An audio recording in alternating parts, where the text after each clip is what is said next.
Ce que j'ai développé, c'est un concept de panneau d'entraînement pour le foot. Donc le but, c'est d'entraîner et de développer les capacités cognitives, donc l'intelligence de jeu en fait, des joueurs. En soi, c'est des 4 panneaux qui ont des zones sensibles, qui peuvent émettre des sons et indiquer des zones lumineuses. Ces panneaux peuvent être placés sur le terrain un peu comme on le désire, mais en général, on va encercler un joueur et on va lui activer des stimuli audio et visuels auxquels il va devoir répondre et on va mesurer différents paramètres. À la base, c'était mon travail de master que j'ai fait à l'école d'ingénieur à Yverdon. À la suite de ça, j'ai demandé à mon prof si je pouvais démarrer une start-up avec ça et je trouvais dommage de laisser cette technologie dans les bacs dans un tiroir. J'ai commencé ma réflexion seule et au fur et à mesure, j'ai ramené des gens vers moi. On a été 4 à fonder la société. Aujourd'hui, on est 5 associés. Là, c'est important de travailler avec d'autres personnes aussi, donc on est content de pouvoir compter sur le soutien de l'EPFL, du Centre Sport et Santé et de l'UNIL également. La HEIG évidemment parce qu'on en sort, mais ces autres entités nous permettent d'amener d'autres compétences, que ce soit du technique, développement de technologie ou des validations scientifiques sur des mesures qu'on effectue grâce à nos systèmes.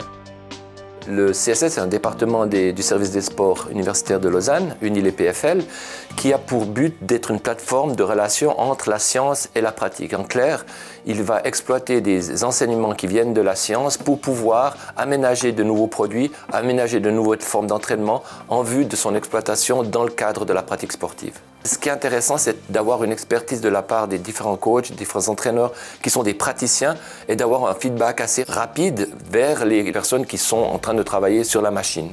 Le CSS va créer des données avec notre système dans différents contextes et l'UNIL va les récupérer, il va récupérer les données, le contexte, les interpréter et ce qu'on aimerait en ressortir, c'est quantifier en fait l'amélioration des performances cognitives d'un joueur.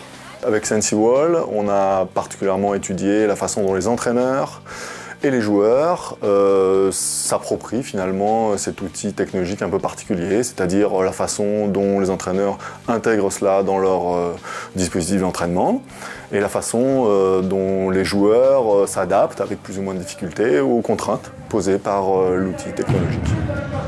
Une start-up, ça a besoin de partenaires pour se développer. On n'a pas toutes les compétences en interne et donc on va chercher des compétences supplémentaires. On va se retourner vers les PFL pour développer notamment de l'analyse vidéo.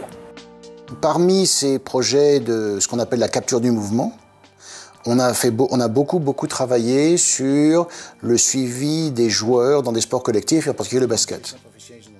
On peut imaginer qu'on va mettre des caméras sur les murs. Ces caméras vont observer le joueur qui s'entraîne. On va calculer sa position en 3D et on va la corréler à sa performance. Donc ça va donner des outils à l'entraîneur pour évaluer la performance. Il pourra par exemple mesurer si le joueur est consistant. Est-ce qu'il fait toujours le même mouvement ou toujours la même erreur?